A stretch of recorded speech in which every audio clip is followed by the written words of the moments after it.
కానీ పరిస్థితి ఏంటి, మనం ఎక్కడి నుంచి తేవాలి డబ్బులు? అదే ఫీజు రియంబర్స్మెంట్ నాకు అర్హత ఉంటే కనుక చదివించి ఉండేవాడిని, ఉండేది కదా ఆ రోజున.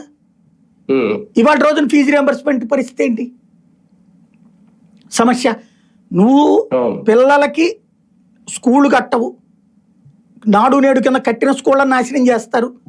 అట్లాగే తాజా ఒక ఏడాది పాటు అమ్మఒడి తీసేశారు, 2వ ఏడాది తల్లికి వందనం ఇచ్చాడు, ఇప్పుడు కూడా ఇస్తామంటున్నారు. గుడ్, మంచిది.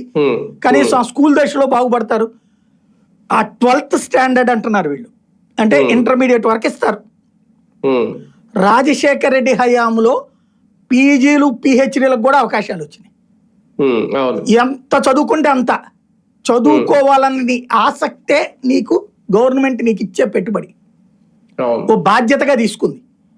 మీ అమ్మా నాన్నలకి సమస్యలు వస్తుందా, గవర్నమెంట్ చూసుకుంటుంది. రేపోవయ్యా హాస్పిటల్, ప్రైవేట్ హాస్పిటల్గా తీసుకుపో, ఆ కార్డు పట్టుకో చాలు. హాస్పిటల్లోకి వెళ్ళి క్షేమంగా బయటకు వచ్చేయడం. జగన్ దాన్ని ఇంకో స్టేజ్కి తీసుకెళ్ళి వాళ్ళు ఆపరేషన్ అయిన తర్వాత కొన్ని రోజులు విశ్రాంతి తీసుకోవాల్సిన పరిస్థితి, ఆ నెల రోజులకో 10 రోజులకో డబ్బులు కూడా ఇచ్చాడు, ఆ రెస్ట్కి కూడా. మంచి చెయ్యాలి అన్నటువంటిది మనసులో ఉండాలి.